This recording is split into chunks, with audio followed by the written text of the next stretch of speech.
रंजना बेहद खुश थी। मायके जो जाना था, आज सुबह से जल्दी जल्दी सारे काम निपटा रही थी कि जब वह चली जाएगी तो उसकी अनुपस्थिति में घर वालों को ज़्यादा परेशानी न हो। तो उसका मायका और ससुराल एक ही शहर में था, इसलिए वह मायके में कभी रात ने बिता नहीं पाती थी। वह कोशिश तो करती थी कि सब कुछ ठीक रहे, मगर हर बार कोई न कोई ऐसी बात हो जाती जिसका उसका मूड खराब हो ही जाता था। भगवान की कृपा से उसकी सास ठीक थी, पर हर घर में कोई न कोई शख्स ऐसा ज़रूर होता है जिसकी वजह से दिक्कत होती है। उसके घर में उसकी जेठानी उन सब चीज़ों की जड़ थी। जब भी रंजना मायके जाती थी, उसकी जेठानी कुछ न कुछ नाटक ज़रूर करती, चाहे जाते वक्त या लौटने के बाद। जेठानी का मायका बहुत दूर था। वह जब भी चाहती तो 1 महीने भर के लिए रुक जाती, लेकिन जब रंजना जाती तो सब कहते, तुम्हें ज़्यादा रुकने की क्या ज़रूरत, जब चाहे तभी चली जाना, मिल आना। सबसे नतीजा यही हुआ कि वह कभी 1-2 दिन नहीं रुकी, महीने भर तो कभी भी नहीं। आज सुबह जब वह तैयार हुई तो जेठानी ने पूछा, कब लौटोगी? रंजना बोली, दीदी 1 हफ्ते रुकने का सोच रही हूँ। अरे 1 हफ्ता कुछ ज़्यादा नहीं हो गया? अंशु के पेपर भी स्टार्ट हैं, तुम वहाँ रुकोगी तो सारा काम मैं अकेली कैसे करूँगी? और फिर काम करूँगी आप अंशु की तैयारी करवाऊँगी। देख लो, इस बार 2-3 दिन में लौट आना, फिर कभी चली जाना तो रुक लेना। जेठानी ने बेरुखी से कहा। रंजना का मुंह उतर गया और मन ही मन उसने सोचा, फिर कभी तो आने से रहा। उसने सासू को देखा तो वह सब समझ गई। बोली, जाओ देख लो, जैसे तुम्हारा मन कहे, जब मन हो तब आ जाना। वो जानती थी कि रंजना लौट ही आएगी। उसका स्वभाव ही दूसरों की तकलीफ में, ज़रूरत में साथ देने वाला था। वह अपने स्वभाव के विपरीत काम नहीं करेगी, और फिर पति भी कभी उसका साथ न देगा कि घर में किसी को बोल सके कि वह कितने दिन को जाएगी। वो औरतें भाग्यशाली होती हैं जिनके पति उनकी तरफ से बोल देते हैं। उसका पति तो उल्टे उसकी ही गलती निकालने लगता है। रंजना मायके आ गई। वह बहुत खुश थी। माँ, पिताजी, भाई बहन, छोटी बहन, भतीजी सब खुश होकर खिल से उठे। भतीजे ने तुरंत पूछा, इस बार 1 हफ्ते रुकोगी ना बुआ? रंजना ने मुस्कुराते हुए कह दिया, और हाँ कह दी, और मन ही मन मायूस थी। अब क्या कहे उस बच्ची से। खैर, उसने जितने दिन मिले हैं उतने में ही आराम से बिताने का सोचकर वह हर बुरे विचार को झटक लिया। मायका मतलब मस्ती, सुकून और आज़ादी ही है। भारतीय बहुओं के लिए 2 दिन तो बहन और भतीजे के संग शॉपिंग की और बातों में, और माँ के हाथ के पकवानों को, कभी भाभी के संग बातों की खुमारी में निकल गया। भैया और पापा के आने पर रात को खाने के वक्त देर तक बातें होती रहती थी। उस पर पतिदेव का फ़ोन न उठा पाए तो उसे टेंशन हो जाती थी कि अब हर वक्त लड़ाई हो। वो बोलेंगे कि तुम्हें तो फ़ोन उठाने का भी वक्त नहीं, तुम वहाँ जाकर भूल ही जाती हो सब कुछ। खैर, समय पंखा लगाकर उड़ गया। आज तीसरा दिन था। रंजना को सुबह से टेंशन थी कि जाए या ना जाए। नहीं जाएगी तो बिना वजह घर में टेंशन होगी, जेठानी का मुंह बन जाएगा। उसने अपने पति को कॉल किया, पूछा तो पति ने तुरंत, 2 दिन तो रह ली हो ना, मन नहीं भरा क्या तुम्हारा? हो गया, चलिए आओ, भाभी को भी तुम्हारी ज़रूरत है। पति की बातें सुनकर रंजना का दिमाग सन हो गया, क्योंकि मोहित उसका पति था, पर कभी उसने उसकी तरफ पत्नी के मनोभाव नहीं समझे, उसके दृष्टिकोण से नहीं देखा, नहीं कभी उसके दर्द को समझा। मायके के प्रति लड़क को हमेशा गलत निगाह से देखा करता। उसे लगता था कि रंजना ससुराल में खुश नहीं है। रंजना जानती थी कि पति कभी उसका साथ नहीं देगा, शायद इसलिए वह मजबूर थी वापस लौटने के लिए। ऐसा क्यों होता कि पति ही नहीं समझता? अगर पति उसका साथ देगा तो क्या होगा? स्वतंत्र रूप से अपने पिता के घर 1 हफ्ता भी नहीं रह सकती थी। ऊपर पर से रोज़ जब भी पति से बातें होती वो हमेशा व्यंग करते कि और 56 भोग मिल रहा है, यहाँ तुम्हारा मन भी भर गया होगा। यहाँ तो तुम्हें कुछ अच्छा नहीं लगता। वहाँ अपने पिताजी के घर ना तुम्हें कोई सुख मिलता ना सुविधा, फिर भी वहाँ के लिए मरती रहती हो। अब रंजना उसे कैसे समझाए, अपना घर अपना होता है और पिंजरा तो पिंजरा ही होता है, न चाहते वह भी कितनी भी कीमती धातु से बना हो। अपने घर की मिट्टी की दीवार भी हर लड़की को प्रिय होती है। इन विचारों में उलझी हुई वह नहाकर कपड़े डालने रंजना छत पर गई तो अपनी बचपन की सहेली मीरा को देखा। वह भी मायके आई थी। दोनों सखियां एक दूसरे को देखकर खिल उठी। छत से ही दोनों ने एक दूसरे को हाथ हिलाकर अभिवादन किया। भागकर नीचे आई तब तक मीरा उसके घर का दरवाज़ा खोल रही थी। दोनों ने खुशी से गले मिलकर प्रेम प्रकट किया। वहीं गिले शिकवे, तू मुझे याद नहीं करती, कभी मतलब भी नहीं देखती, एक फ़ोन भी नहीं करती, वगैरह वगैरह बातों में रंजना ने बताया कि उसे आज ही जाना है। शाम को ऑफिस से लौटते समय पति आएंगे और रिसीव करेंगे। मीरा का मुंह बन गया। क्या यार, 3 साल बाद मिले हैं, अब तो तू आज ही चली जाएगी? यार मैं जल्दी मायके नहीं आती। जब मैं आती हूँ तो तू अपने ससुराल में रहती है। इस बार हम दोनों संयोग से मिले हैं तो तू भाग जा रही है। उसने मुस्कुराकर कहा, अरे अब क्या बोलूँ, मेरा ससुराल लोकल है ना, तो मुझे रुकने का सौभाग्य मिलता ही नहीं। रंजना ने उदासी से कहा, हाँ यार, तू लोकल होकर नहीं आ पाती और मैं इतनी दूर हूँ। इतनी बार चिरौंजी करो, रिजर्वेशन कराओ, बच्चों के साथ भी अकेली मत जाओ।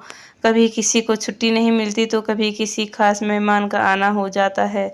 ऐसे में घर की बहू ही अपने अपने आने जाने के प्रोग्राम को कुर्बानी दे।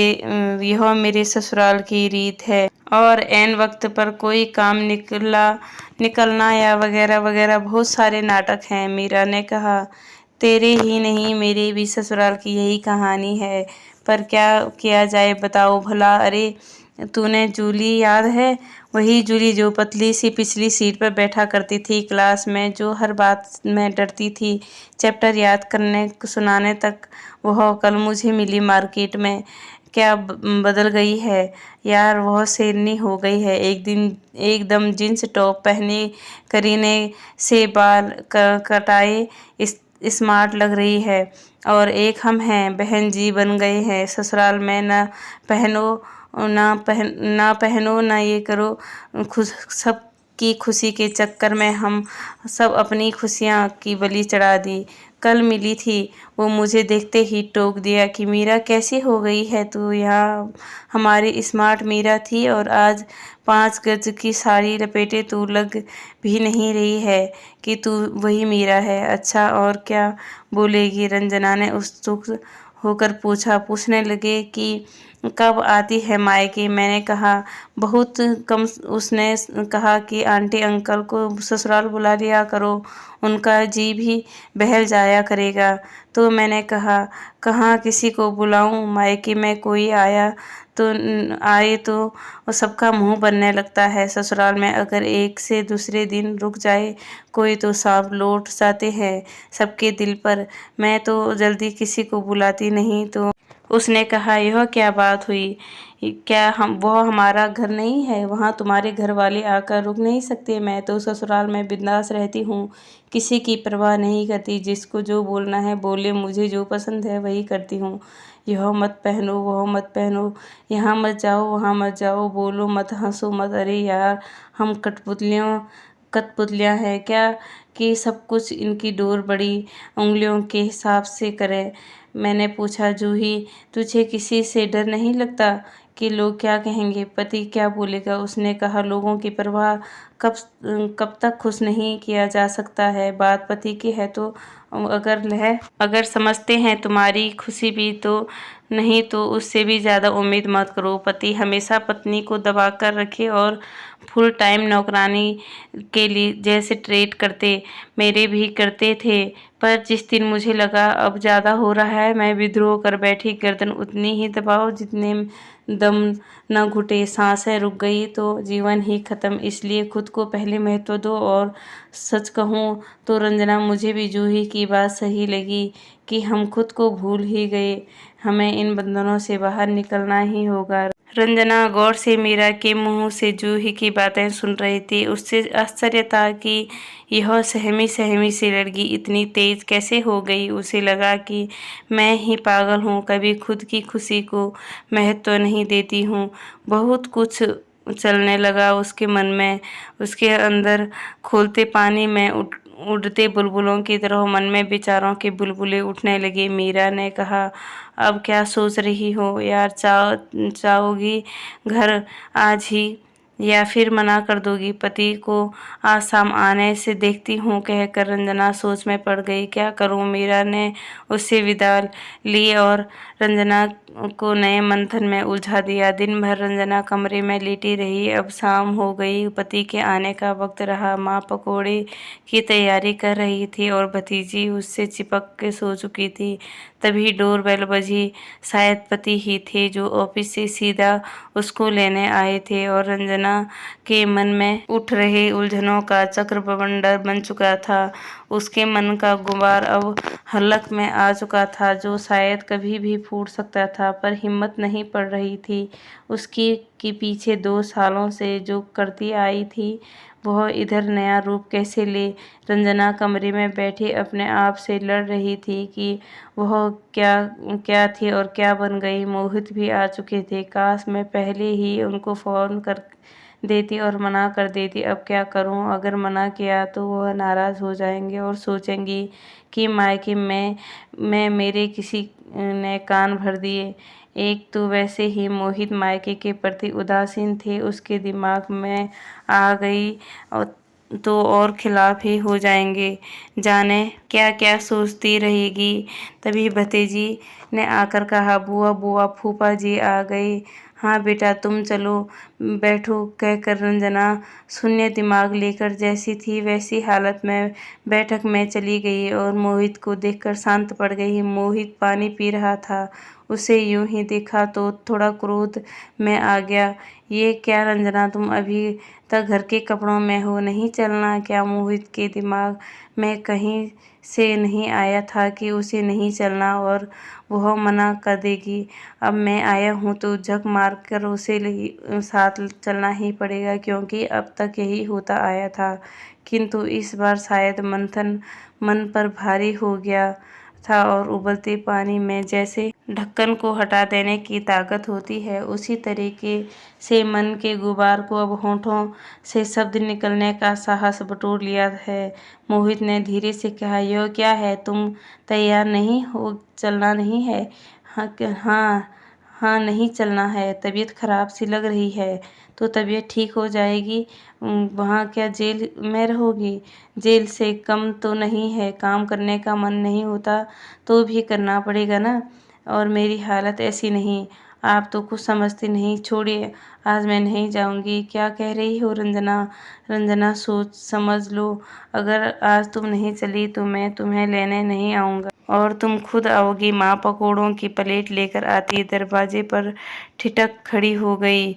मोहित की आवाज़ सुनकर सोचने लगी, अरे एक अरे ये क्या हुआ? अचानक रंजना अचानक क्या बोलने लगी। लड़के के पिता और माँ सदैव अपनी लड़की से आशा करते हैं कि वो अपनी खुशियों की तिलांजलि देकर सदैव उनके आत्मसम्मान की रक्षा के लिए सहती रहे। सब कुछ संस्कारों को दुहाई देकर स्वयं माता पिता ही अपनी बेटी को कमज़ोर बना लेते हैं कि वह अपने हक के लिए बोल नहीं पाती। कहते हैं ना कि बॉस से बोल दो तो बदतमीजी और सौच से सहते रहो तो संस्कारी। माँ आग्नेय नेत्रों से रंजना को देखने लगी और बोली, क्या बोल रही हो बेटी? एक तो दामाजी आए हैं ऑफिस से, सही कह रहे हैं। वह अगर तुम्हें नहीं जाना था तो पहले ही बता देती। मोहित सास की बात सुनकर और तन गया और उसे कतई गलत नहीं था है। रंजना ने माँ की तरफ देखकर कहा, आपको नहीं पसंद तो मैं चली जाती हूँ, किंतु आत्मा यही रह जाएगी और शरीर चला जाएगा। और अब है दोबारा यह शरीर तुम्हारी देहरी पर नहीं आएगा। मोहित हैरान सा रंजना को की ओर देखता रह गया।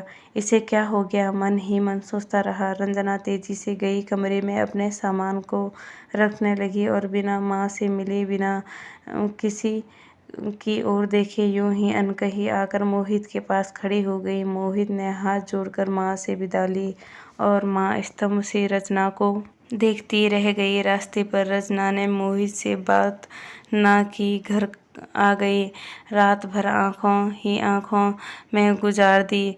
उसने कठपुतली की तरह काम करती रही। साले लोग खुश थे सिवाय उसे छोड़कर। मोहित का ईगो, जिठानी का अहंकार, सास की निश्चित और ससुर की लापरवाही, सब कुछ यत्रवत्र चलने लगा। अपमान और उपेक्षा से क्रुक्ष में रचना पिसने लगी। अभी 2 ही दिन बीते थे कि किचन में काम करते करते वक्त रंजना ने अपना हाथ काट लिया गलती से, पर किसी ने उसे सहानुभूति नहीं दिखाई, उल्टे उसे ही दोषी करार करते हुए सबने पल्ला झाड़ लिया कि दिमाग कहाँ रहता तुम्हारा। रंजना को लगने लगा कि वास्तव में किसी को उसकी कदर नहीं। एक दिन उसने खुद को आईने में देखा तो सोचा कि क्या वह इस घर की एक सम्मानित बहू है, एक पत्नी के दिल की मल्लिका है, क्या एक सफल पत्नी है? शायद नहीं। और उस दिन मायके में दृढ़ता करने के बाद अब मायके की दुलारी लड़की भी ना रही।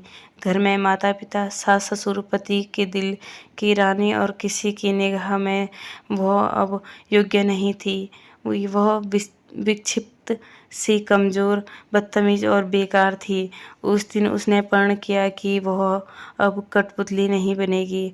उसके टपकते खून को देखकर भी किसी को उस पर दया और सहानुभूति नहीं आई। प्रेम तो दूर की बात थी। उसने स्वयं से प्रेम करने की ठान ली और मन ही मन कहा कि अब मैं स्वयं से प्रेम करूंगी, खुद के लिए जीऊंगी। उस रात का खाना बनाने के लिए कमरे से बाहर नहीं निकली और मुंह चादर से ढककर लेटी रही।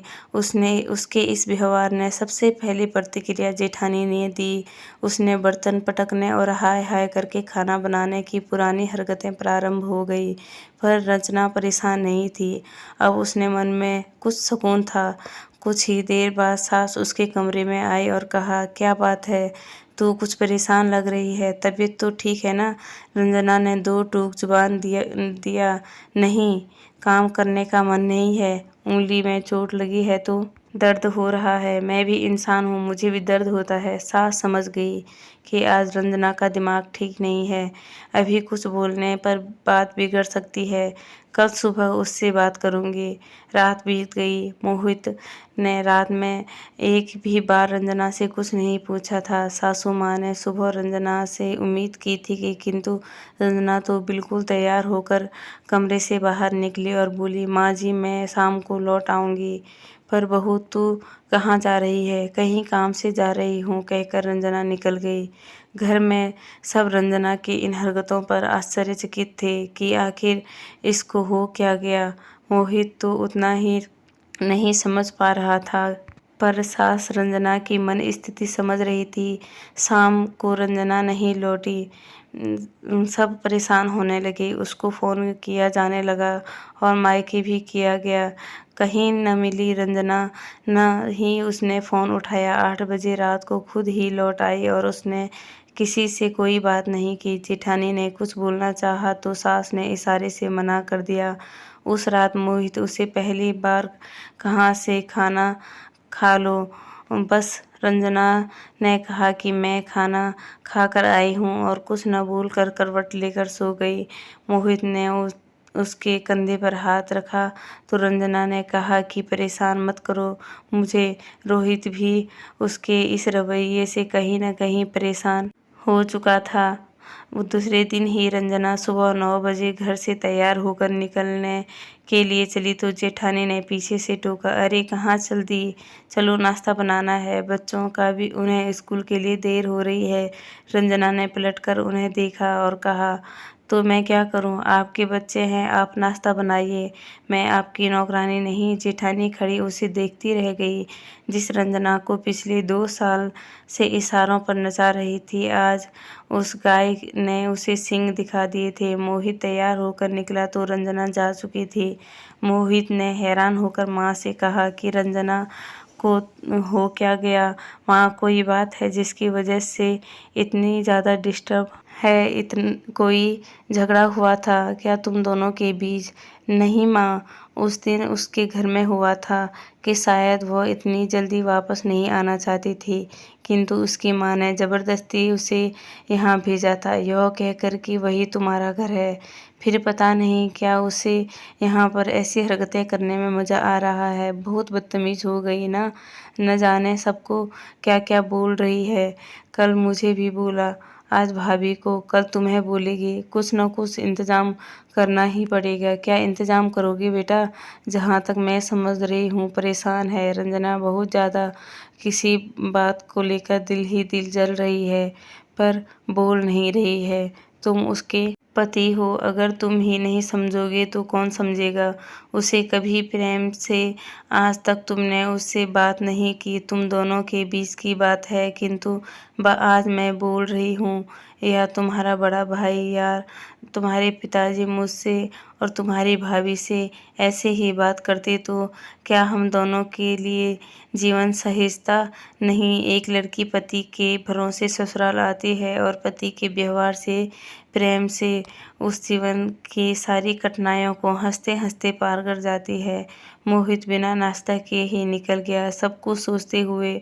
आज से पहली बार उसे सब कुछ याद आने लगा।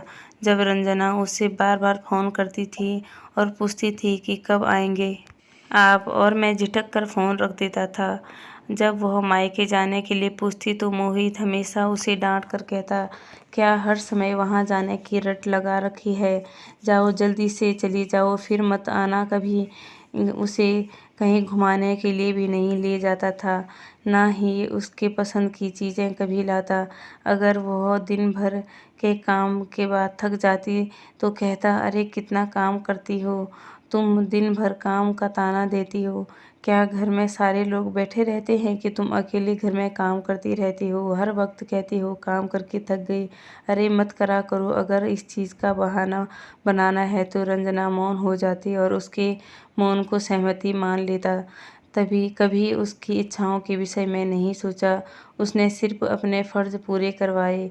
सबकी उंगलियों पर नाचती रंजना आज कठपुतली सी लगी। मोहित सोच के समुंदर में उलझकर शायद स्वयं को मथ रहा था और उसके बाद उसके भीतर से विष और अमृत को अलग करने वाला मंथन प्रक्रिया का एक सकारात्मक परिणाम हुआ। उसे समझ रंजना की परेशानियों का सबब देखने लगा और अपनी गलतियाँ भी। उसे ऑफिस पहुँचने में रोज़ 1 घंटा लग जाता था। आज ऐसे उलझा कि ऑफिस कब आ गया पता ही नहीं चला। अब आज ऑफिस नहीं जाना चाहता था, अब जाना चाहता था। दौड़कर रंजना की ओर, उसे अपनी बाहों में भर लेने के लिए। उसकी जख्मी उंगलियों को तरफ से भी कहीं ज़्यादा उसका दिल तड़पने लगा। मोहित पागलों की तरह उसे रंजना को फ़ोन करना शुरू किया। रंजना का फ़ोन स्विच ऑफ था। उसने तुरंत कार रंजना के घर की ओर मोड़ ली और शायद वहाँ मिलेगी किंतु वह तो वहाँ भी नहीं मिली, ऊपर से फ़ोन भी ऑफ। अब मोहित परेशान हो गया कि आखिर वो गई कहाँ। दिन भर पागलों की तरह ढूंढता रहा। मोहित जहाँ जहाँ वो जाती थी हर जगह ढूंढा, और पार्लर में, मॉल में, मंदिर में, हर जगह उसकी फ्रेंड्स के नंबर जो उसके पास हैं वहाँ भी फ़ोन करके पूछा, पर रंजना का कहीं पता नहीं चला। निराश होकर मोहित घर आ गया। उसका किसी चीज़ में मन नहीं लग रहा था। तभी बेल बजी। मोहित ने लपक कर दरवाज़ा खोला। रंजना ही थी। मोहित की जान में जान आ गई। उसे देखकर, किंतु रंजना के सामने आते ही अजीब हो गया। उसने उसे खींचकर गले लगाने की हिम्मत नहीं रही। एक अजीब सा सन्नाटा पसर गया। घर में माता, पिताजी, भैया, भाभी सभी सवालिया नज़रों से रंजना को देख रहे थे। मोहित की उम्मीद कर रहा था कि रंजना से सवाल जवाब करे तो कोई खुद ही पढ़ना चाहता था। सबकी उपस्थिति में मोहित असहाय हो गया, कुछ नहीं बोल पाया वह रंजना से, परंतु एक चीज़ वो महसूस कर रहा था कि अब उसे रंजना से बात करनी होगी। रंजना निर्विकार भाव से कमरे में जा चुकी थी। कल की तरह उसने आज भी कुछ नहीं खाया। मोहित जब कमरे में पहुंचा तो रंजना सो चुकी थी। मोहित ध्यान से उसके चेहरे को देखा तो वह दुखी और चिंतित नहीं, क्लांत सा लगा चेहरा।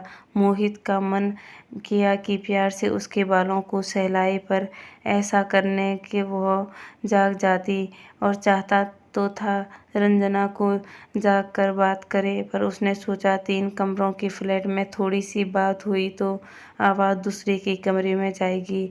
बस यही सोचकर वह सुबह का इंतजार करने लगा। हजारों सवाल मन में लिए मोहित रात काटने के लिए तैयार था। अब उसके दिल में सवालों से ज़्यादा जवाब तैयार थे। प्रतीक्षा थी बस रंजना के सब प्रश्नों की, किंतु मोहित जानता था रंजना कुछ नहीं पूछेगी। कि इन्हीं विचारों में उलझे उलझे जाने का मोहित की आंख लग गई। आंख खुली तो रंजना बेड पर नहीं थी, बाथरूम में नल की आवाज़ आ रही थी, मतलब रंजना तैयार हो रही थी। रोहित ने एक पल गवाए बिना झट से तैयारी शुरू कर दी। आज वह कोई गलती नहीं करना चाहता था। रंजना तैयार होकर जब घर से बाहर निकली, नीचे पार्किंग में मोहित गाड़ी में बैठकर उसका इंतजार कर रहा था। रंजना को बाहर बाहर निकल आया तो रास्ते पर रोककर बोला, मुझे तुमसे कुछ बात करनी है। रंजना ने उसकी ओर बिना देखे ही कहा, बोलिए। ऐसी नहीं, तुम्हें मेरे साथ कहीं चलना होगा, बैठकर बातें करते हैं। मोहित, मुझे देर हो रही है, जो बोलना है यहीं बोल दीजिए। यहाँ नहीं बोल सकता, काफ़ी कुछ है जो कहना ज़रूरी है, कहकर मोहित ने रंजना को देखा। इस बार रंजना ने मोहित को देखा। मोहित कुछ परेशान लगे उसे, शायद उसके लिए परेशान थे। पहली बार मन ही मन सोचने लगी, रंजना यह कैसे हो सकता है। मोहित को व्यस्त दिनचर्या में मेरी चिंता और फिक्र जैसे फालतू मुद्दे कहाँ जगह बना सकते हैं। विचारों में रंजना को देख मोहित ने उसका हाथ पकड़ा और कहा, गाड़ी में बैठो, कहीं चलते हैं। रंजना आश्चर्य से मोहित को देखती रह गई। दोनों ने रास्ते पर कोई बात नहीं की। दोनों पास कहीं कैसे में पहुंचे। मोहित ने रंजना को खुद को सामान्य दिखाते हुए कहा, क्या बात है रंजना, अब बताओ मुझे, कुछ परेशान सी लग रही हो, और इधर 2-3 दिन से कहाँ चली जाती हो। सुबह सुबह तुम्हें बहुत ढूंढा मैंने। कल ना कोई अपने घर मिली थी तुम, ना दोस्तों के यहाँ, जाती कहाँ हो। रंजना बोली, तुम यह जानना चाहते हो कि मैं कहाँ जाती हूँ। बाकी तुम्हें कोई फर्क नहीं पड़ता शायद कि मैं ऐसा क्यों कर रही हूँ। फ़र्क पड़ता होता तो सिर्फ इस बात को लेकर कि अब मैं सेवा में उपस्थित नहीं हूँ। शायद यही वजह होगी तुम आज मुझसे बात करने को मजबूर हो गई, वरना तुम्हें कहाँ कभी मेरी फिक्र थी। ऐसा नहीं रंजना, मैं व्यस्त था, परेशान रहता था, तुम्हें तो पता है, आगे बढ़ने की चाह, नौकरी, प्रमोशन, घर, इन समय में फंस गया था। मुझे लगता था कि तुम तो सब कुछ संभाल ही रही हो, तुम्हें कोई भी चीज़ समझाने की आवश्यकता नहीं। लेकिन हाँ, इन पैसों में मैं एक चीज़ भूल गया कि तुम मेरी पत्नी भी हो। यह सुनकर व्यंग्यात्मक हंसी से रंजना बोली कि जी नहीं, गलत कह रहे आप यह तक भूल गए थे कि मैं एक इंसान हूँ। पत्नी तो मैं दूर की बात। हाँ, मैं जानता हूँ गलती मेरी है, मैं तुम्हारे तवज्जो देना भूल ही गया था। और कहकर मोहित चुप हो गया। और पति का तवज्जो देना मतलब पत्नी को किसी की तवज्जो न मिलना है, विडंबना है। समाज की औरतों के बिना पुरुष के ओलंपिक के कोई इज्जत नहीं देता।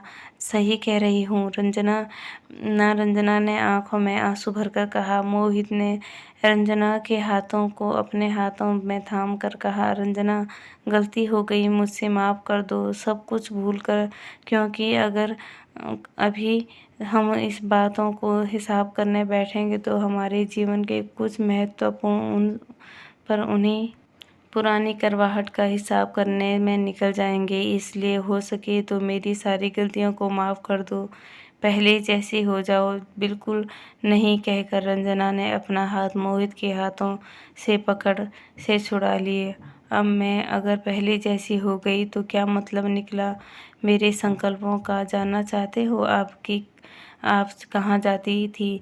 मैं तो सुनिए, मैं कोचिंग क्लासेस जाती थी, क्योंकि मुझे कंपटीशन का फॉर्म भरना है, सक्सेस होना है, जॉब करनी है, मुझे अपने पैरों पर खड़ा होना है। टॉपर थी मैं अपनी स्कूल की, और आज आपके घर में नौकरानी बन गई। दूसरे के हाथों की कठपुतली। क्रोध से कांपते हुए रंजना बोली। मोहित उसकी उपस्थिति को समझते हुए बोला, आप शांत हो जाओ, मैं जानता हूँ कि तुम कहीं गलत जगह नहीं जाती थी, बस चिंतित था कि कहाँ जाती हो।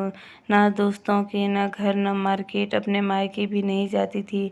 तो मायके जाना तो आपको ही पसंद नहीं था। मेरा हर वक्त मेरे घर वालों की बुराई, हर वक्त मुझे सुनना ना कि तुम्हें तो बस मायका ही पसंद है। सच बताइए मोहित, शादी के बाद कुल कितने दिनों के लिए गई हूँ मैं अपने घर? कभी सोचा है आपने? मैं खुद ही नहीं जानती हूँ। सोचती हूँ आज यह ज़रूरत है, आज वह ज़रूरत है, पर किसी को मेरी ज़रूरत नहीं दिखती, मेरा मन नहीं दिखता। मैं तड़पती हूँ अपने माँ बाप के साथ के लिए, लेकिन अब तो माँ भी डरती है कि आप नाराज़ हो जाएंगे, इसलिए उसने मुझे उस दिन कह दिया कि चली जाओ अपने घर। अब आप ही बताइए क्या रह गया इस संसार में मेरा? ना वो घर, ना यह घर। इस घर एक घर चुप हो गया।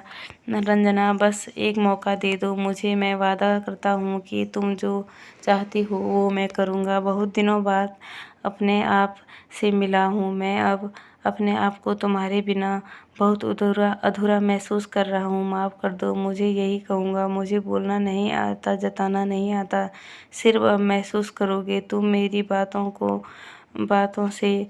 पर हाँ, एक बात है जो मुझे परेशान करती है, तुम्हारा घर जाना मुझे नहीं पसंद। मेरा मन ही नहीं करता कि तुम मुझे छोड़कर जाओ, इसलिए मैं तुम्हें कुछ न कुछ बोलकर सुनाता था कि तुम वहाँ से लौट आओ जल्द से जल्द, बच्चों की तरह। मोहित बोला। उसने रंजना के होंठों पर मुस्कुराहट तैर गई। अच्छा, तो क्या मैं हमेशा के लिए थोड़ी ना जाती हूँ?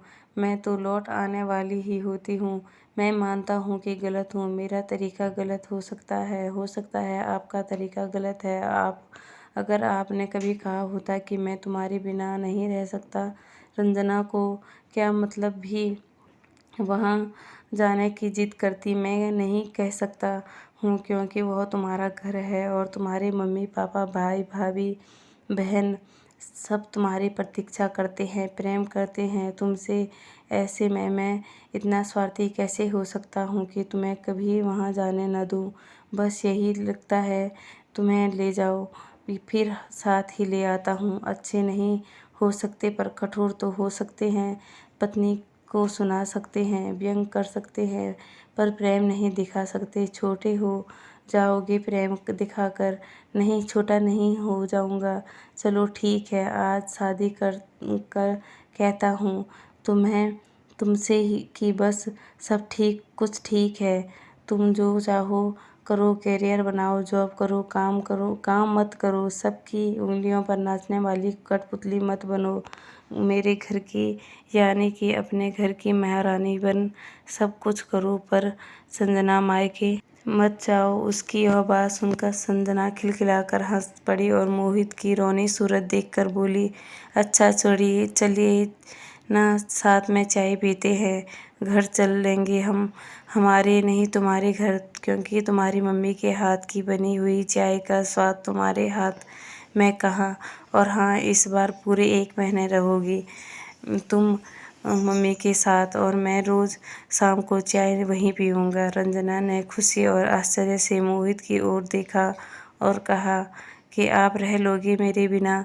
तभी अभी तो आप कह रहे थे कि सब कुछ करो, बस मायके मत जाओ। मजाक कर रहा था पगली, रह लूँगा इतने दिन मैं जब तक तुम वहाँ रहोगी, क्योंकि मेरे लिए अब तुम्हारी खुशी ज़्यादा ज़रूरी है। यह सुनकर अब रंजना का मन शांत नदी की तरह प्रवाहित का भ्रम और अविश्वास के छट गई थी। दोनों हाथों में एक नए आराम की ओर बढ़ के चले। तो दोस्तों, आज की वीडियो में बस इतना ही। कहानी कैसी लगी कमेंट बॉक्स में ज़रूर बताइएगा। अगर कहानी अच्छी लगी तो कृपया चैनल को ज़रूर सब्सक्राइब करें और वीडियो को लाइक करें। तो दोस्तों, आपसे फिर मिलते हैं अगले वीडियो में, तब तक के लिए नमस्कार।